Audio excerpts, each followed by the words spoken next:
Mortal Kombat 9 was a game I used to play a lot when I was younger. It had its claws in me for certain things. What, you want some dick? But to me, Mortal Kombat 9 was the pinnacle of the Mortal Kombat franchise. It had gore and it had style. A style that was amazing for the time being and even now today. But its former style has been altered to fit the times now, and it seems like Mortal Kombat has lost its charm. And it leads me to wonder, has Mortal Kombat changed? Mortal Kombat 9 is what I would consider to be the black sheep of the Mortal Kombat franchise, as it was probably the most explicit Mortal Kombat game to date.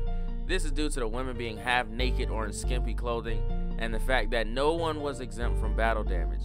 See, the Mortal Kombat games have battle damage, but MK9's battle damage was on another level. Take enough damage and the characters would be missing chunks of skin or have gnarly scars for the rest of the match. Half the characters look like Two-Face if they take enough damage. Fucking skeleton face ass boy. But on top of the battle damage, Mortal Kombat 9 has some of the most fun combat I've ever seen in a fighting game. Also, Smoke has to be one of the most broken characters in the game along with Shao Kahn, since Smoke has a unblockable 107% combo.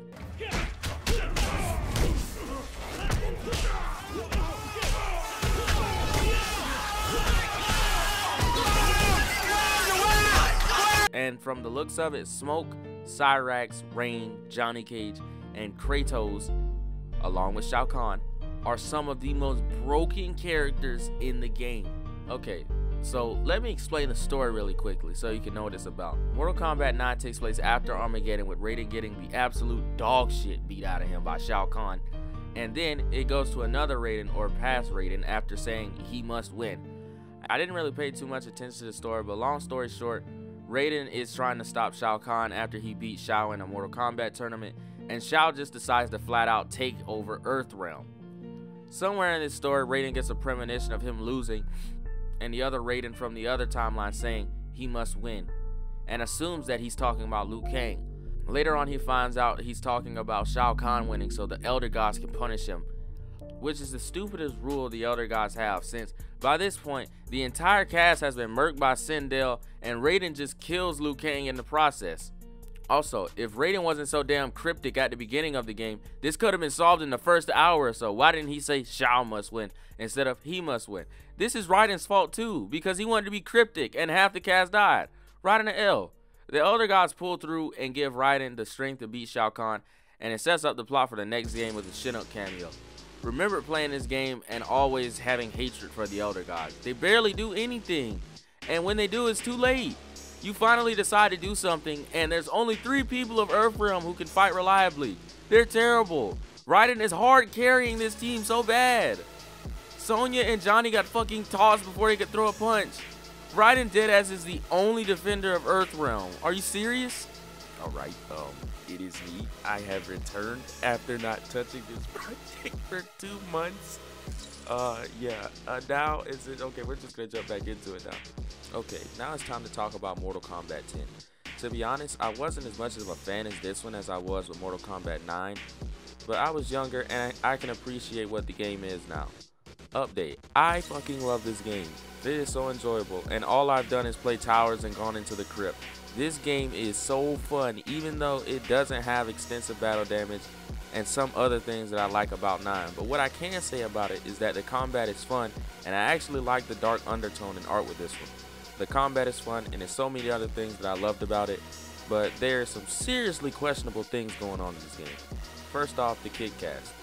I don't have anything against them, and I know they were trying to set them up as the new cast of the game, but you're really telling me that Kung Jin beats Kotal Kahn in combat, a commander under Shao Kahn, loses to Kung Jin. Okay, edit, this only happens because he's a descendant of Kung Lao.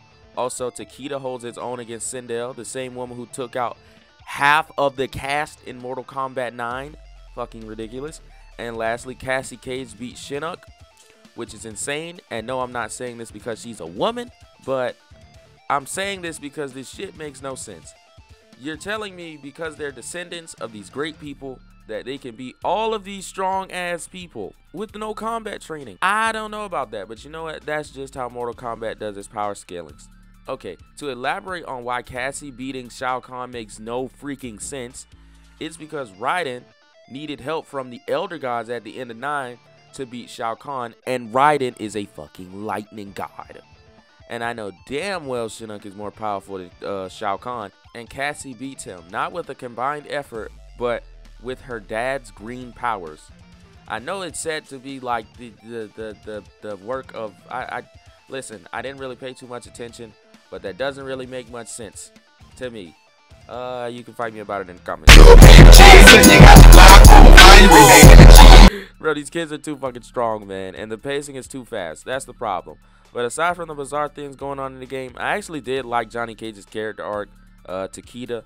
Honestly, mostly everything about this one is good, besides the craziness going on every now and then. But this game is really good, and I love it. I can actually appreciate it now. When I was younger, I didn't like it because it didn't show the big booby people.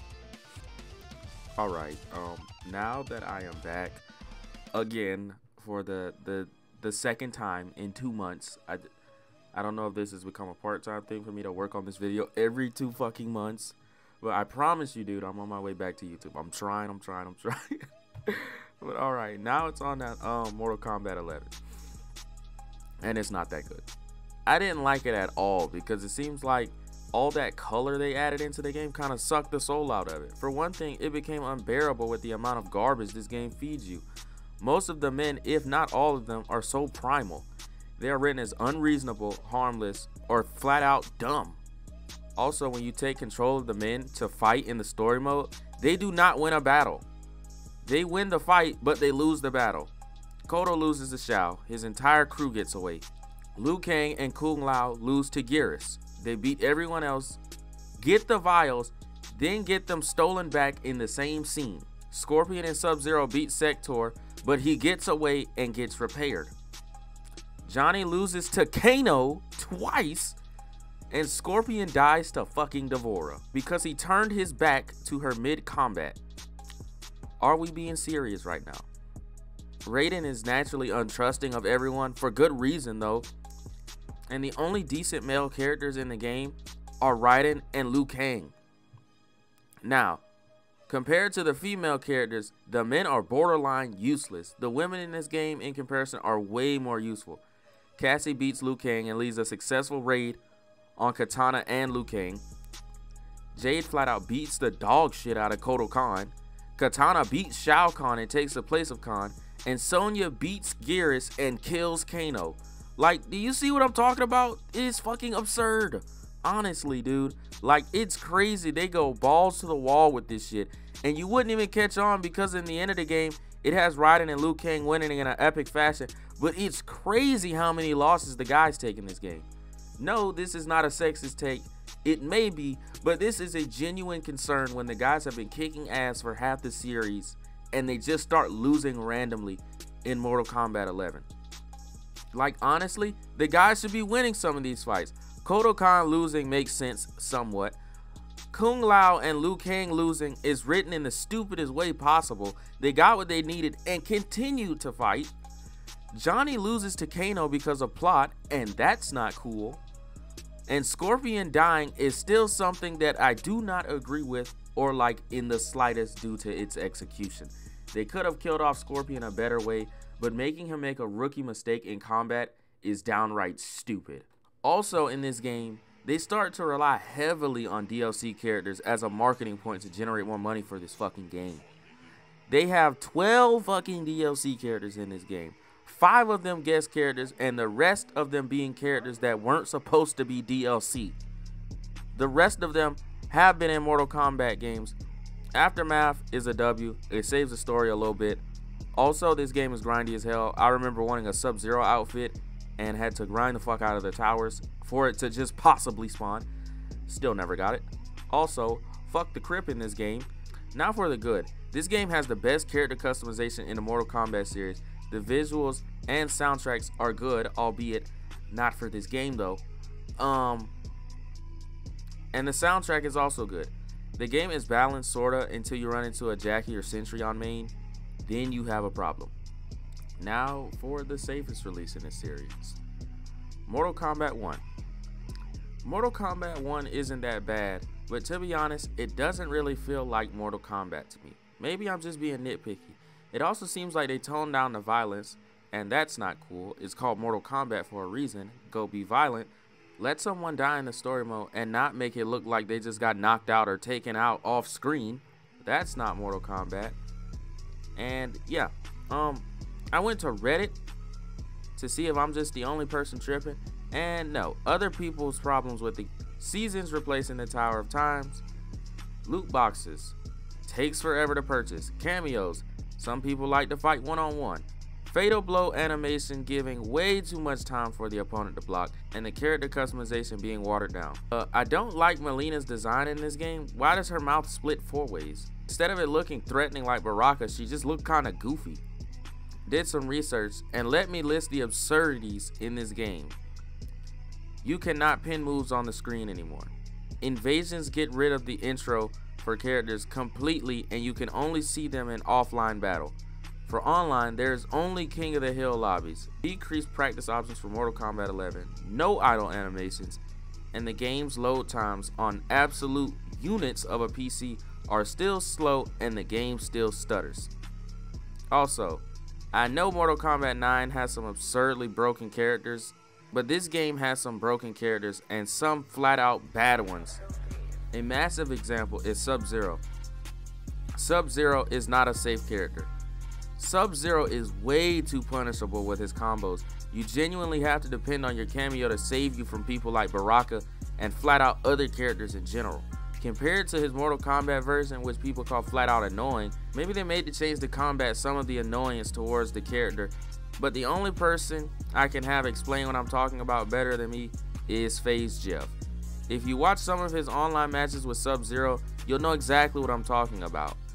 The combat overall seems to be the biggest problem with this game. And okay, this is pretty much gonna be the end of the video. I didn't bring up the character costume thing because that's dumb too. Why the fuck would you wear a hoodie to a fight? I know that other costumes weren't like realistic or whatnot, but bro, you can break someone's neck in an X-ray and they'll still live. This shit was never realistic. Why do you think UFC fighters wear minimal clothing? And I know someone's gonna say I'm just a horn dog who wants to sexualize women, but no, what people fail to realize is that the men were actually attractive back then too, and they also had revealing outfits. But people don't want to talk about that part. Also, Johnny Cage cannot take off his shirt in Mortal Kombat 1. I don't understand it. Johnny is like a cocky ass dude. Like, he's supposed to be able to do stuff like that. Things that I have learned about the Mortal Kombat franchise so far is that the fights will not make sense for most part. NetherRealm Studios does not care for the community's input in any situation, let that be online or something regarding the game itself, or just fan service in general. Also, Mortal Kombat relies too much on DLC characters to make or break their game instead of the game itself. I wonder how the internet is going to react to this one whenever it hits the algorithm. And yeah guys, that's pretty much going to be it for the video today. It's been your boy Kid Stain, and later.